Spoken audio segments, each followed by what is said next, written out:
my name's Heather. Welcome to my channel. Thank you for watching, liking, sharing and subscribing. I hope you enjoyed today's insights in this reading. It's a general reading, so take what works for you. It may also apply to someone you are close to at this time. If you have strong influences in your birth chart associated with another sign, please feel free to cross-watch for further insights. I have shuffled and laid out the cards, so let's get going. I deal with the 12 houses of the zodiac, and the cards that appear in each house give an indication of the energies at this time. So in the first house you have Sagittarius IC, and this is indicating the energies which are going to be affecting your physical appearance and your body language, how you are projecting yourself to others, your personality, and just how you are being received by others in general. Physical body, your actual physical body. So with Sagittarius in there, it's indicating that you're requiring quite a bit of freedom of self-expression, and you may be feeling quite restless in your body, and you want to move your body, you want to get out, you want to start exploring.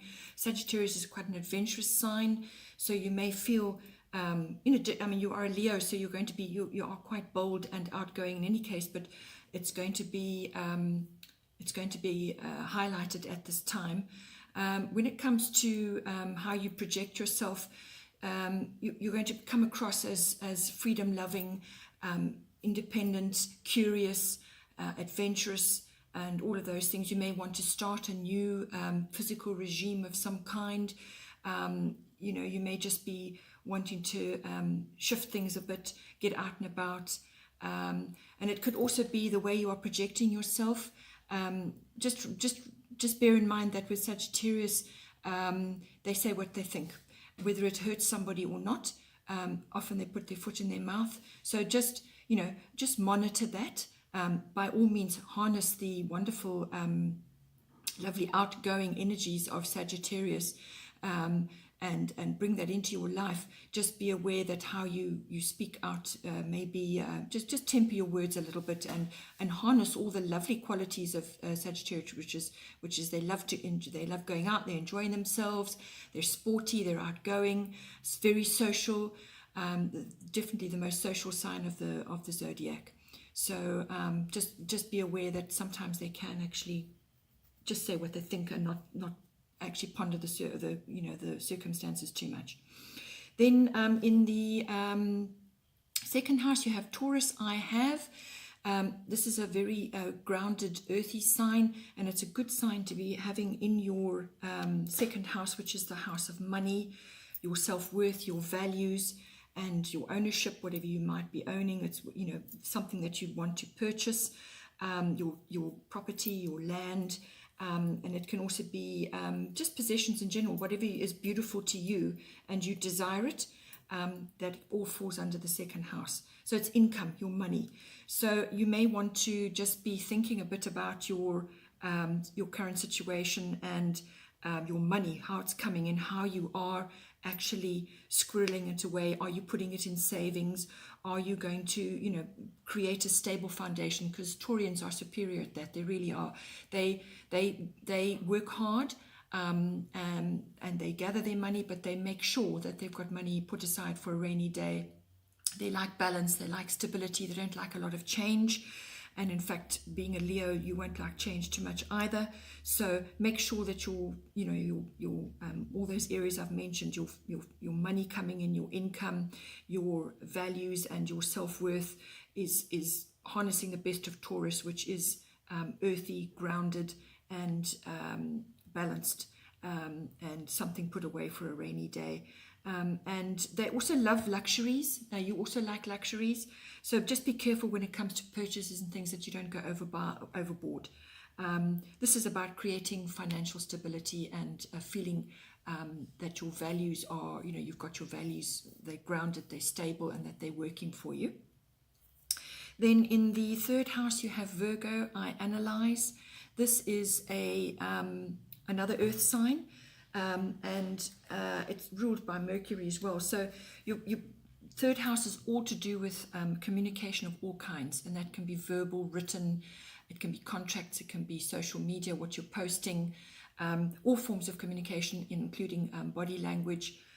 It's also siblings, your siblings within your family, communication with them, and it's also short journeys, small trips. So it's a very detailed sign. They sift, they weigh things up, they look at everything in great detail. Sometimes you can go overboard and be too fastidious about everything and put a bit of a dampener on a situation. But I feel in this case, because it's appearing in your third house, if you're dealing with contracts of any kind, or any kind of documents, just make sure that you're casting an analytical eye over all of that, checking everything. And if you are not able, then give it to somebody who can do that for you, perhaps as a double check. But it's certainly a very analytical sign, and you're required to approach all your communication with detail and clear thinking, and to actually to look at things in a very clear-headed manner. So that's coming up for you in your third house. Then in your fourth house, you have the fire element, which is I desire. So this is a fiery aspect, and it's coming up in your fourth house, which is all to do with your home, your family, your ethnic identity, or your roots, your foundations. And specifically for your home, you may want to change things up there. You may be changing something already, or you may want to change things there. Either you want to redo it on the inside, change the interiors, or you may just be changing home completely. It may be quite a quick change, because fire is quick, and it certainly does, it's all encompassing. You may just want to freshen up your home, bring in more fiery colors, the yellows, the oranges, the reds, and so on. And it could also be dealing with issues from your roots and your foundations, perhaps there's something that's come up from the past, something which you need to get clarity on and actually sort out, and this is going to give you the impetus to do that. So it's a very fiery element, it's a take action element, and you can expect some changes there. Then in the fifth house, you have part of fortune, which indicates increase. It covers quite a few things actually, but it's coming up in your fifth house, which is your house of creativity, children, love affairs, romance, having fun, sports, recreation of all kinds, gambling, all of those sort of pleasurable activities. So part of fortune is actually it's a part of the sky. It's a calculation actually. It's not even a planet or anything like that. But what it does indicate is that you have perhaps some hidden talents, or talents that are now coming to the fore, perhaps have been latent. So you need to. Part of fortune is all about something that you've overlooked, some sort of talents or some sort of abilities which perhaps you haven't used, or you haven't really focused on too much. Now is the time to do that, and it's falling into your fifth house of creativity. So if you are working on a creative project of some sort, not necessarily artistic, creativity is a different thing. So you can be artistic as well, but it's not a prerequisite for being creative. So you are a creative person in any case, being a Leo, so you're going to be harnessing that, but you may just be required to dig out perhaps something that you can do, but you've just never really focused on it, or you're just being asked to bring the creative angle really strongly into a creative project that you might be working on. And if it's for your children, they may be going through a few changes. They may be experiencing changes of some sort, and they may be looking at their talents and abilities and so on. So they're going to be possibly focusing on that, and your role is to assist them, to support them through all of that. It could also be an abundance of some sort coming in for you, some kind of harnessing of abundance, which can take many forms, not necessarily money. It can be really great friends. It can be very supportive family members. It can be something's been gifted to you. It can cover a wide range of things. So it's either coming in for you, or it's coming in for your children, or you're going to be seeing your children going through that. Or it could be that you are bringing romance in. Perhaps you've met somebody. This could also be a form of abundance from the universe. It's love, it's romance, it's all those pleasurable activities, love affairs. Later on you get into the relationship field, but in this house it's all about light-hearted love affairs, having fun, all those romantic, heady initial stages. And this could be a gift from the universe, or you've called it in, or your children are experiencing that, but it's some kind of abundance coming in, or it could be an overlooked talent which you now need to harness. And then in the 6th house you have Uranus, and it covers genius amongst other things. Your 6th house is all to do with your health and your diet and your working day, your work colleagues and your workplace, also your projects that you're working on, whatever work project you're working on, mastery of your craft, whatever is your speciality. So having that in there is a very nice aspect to bring in if you're harnessing the positive aspects of Uranus, which is obviously the genius within, harnessing any genius abilities, which may tie in with this overlooked talent of some sort that you may have. So you're being asked to bring that in. It is also, Uranus covers all kinds of advanced tech, electronics, and just a very advanced futuristic tech almost. So that may be coming into your work project or to your work environment. You could even be meeting Uranus type people. They're they're very changeable, very quick thinking, but they're long term, they're visionary people. So you may have somebody like that in your environment, or you may be experiencing a lot of change, very quick, sudden upheavals in your work environment, and that is also going to create change. So from that will come something better, but those initial stages may feel a bit wobbly for you.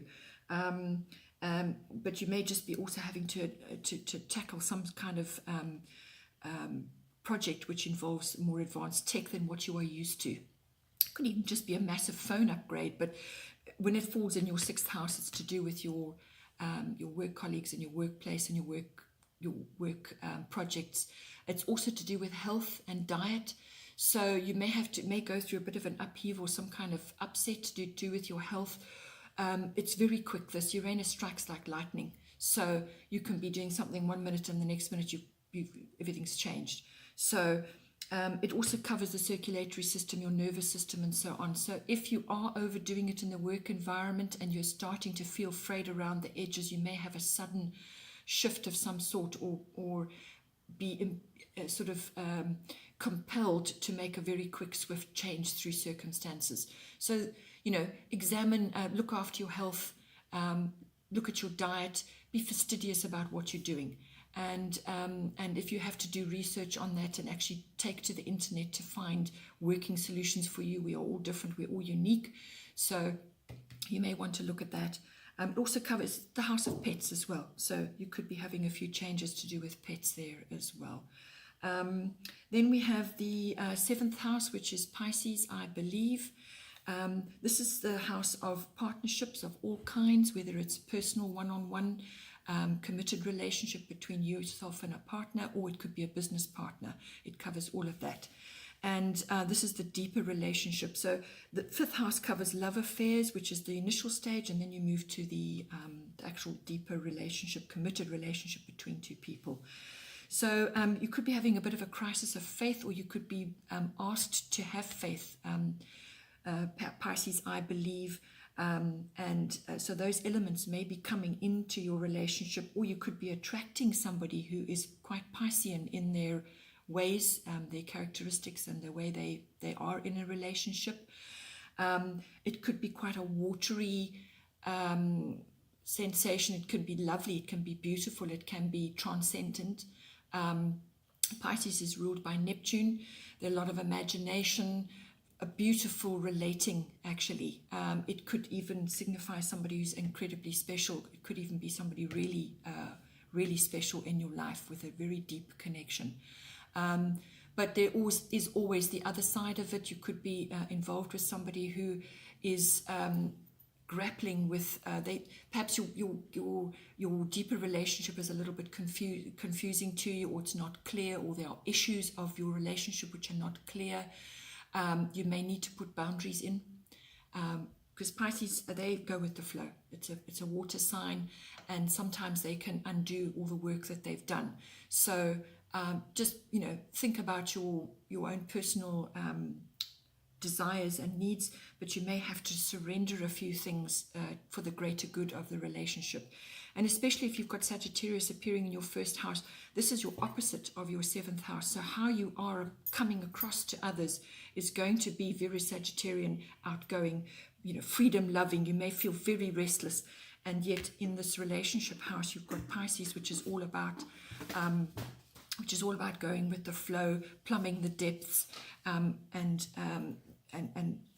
looking and examining your part in the relationship. Where can you make compromise? Where is it that there's no definition? So you may have to just look at all of that. And this applies obviously to a business partnership as well. But you could also just be required to have a bit of faith.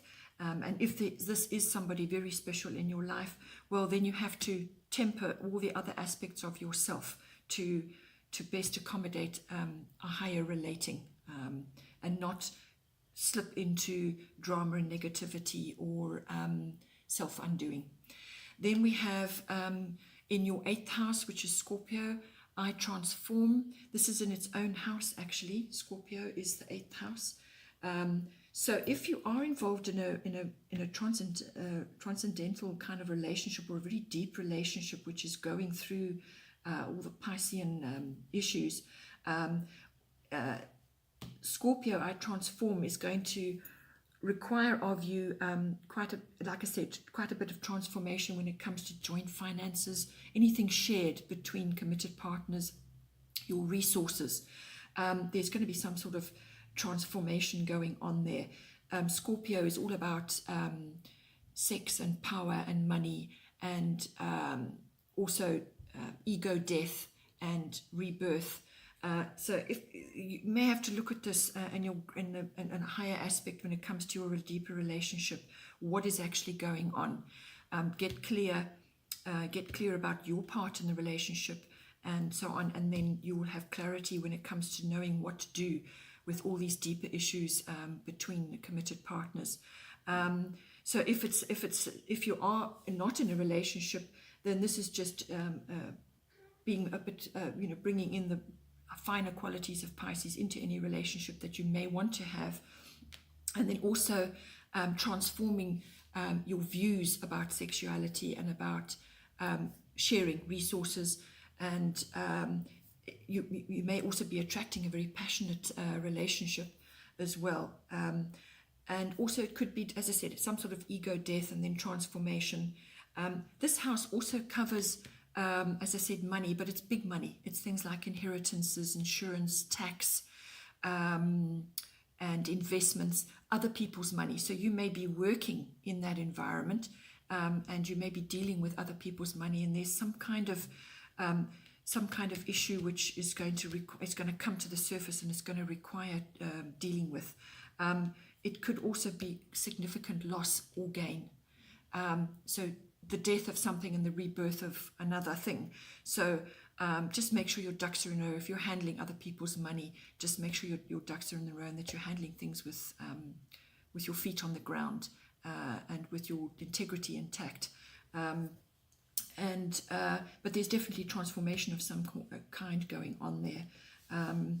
And that is, it's quite a deep house. There's a lot going on in that house.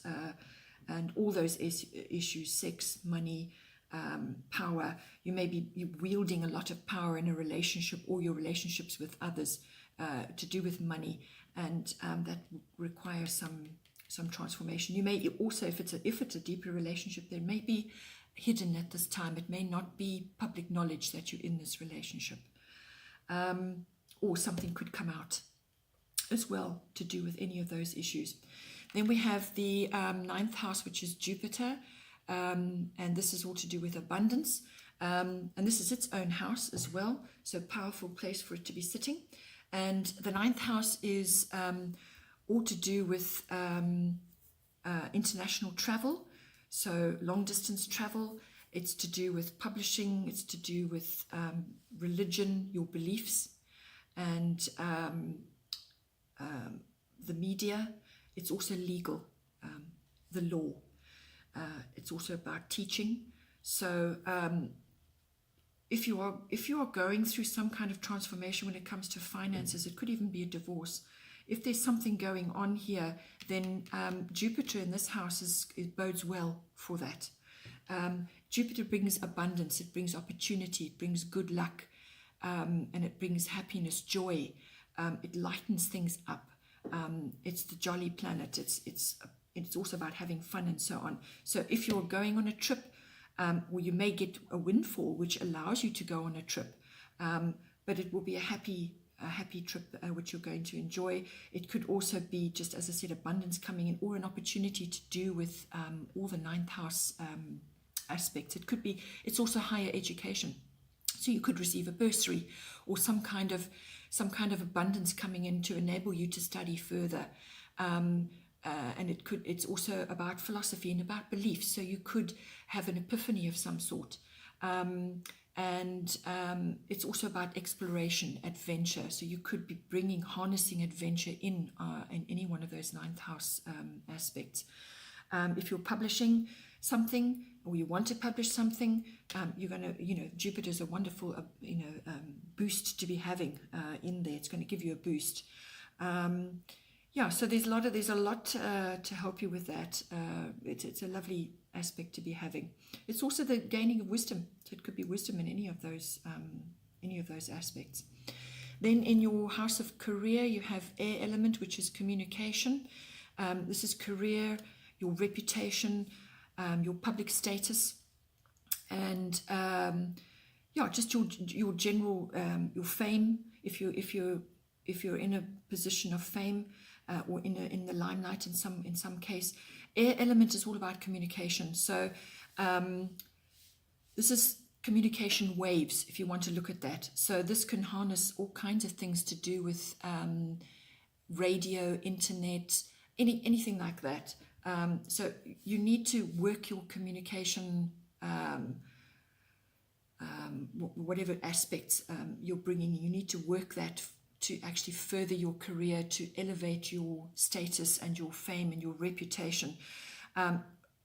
Goes without saying, be very careful about what you say, have it well thought out. You've got Virgo sitting in your third house. This is all about communication.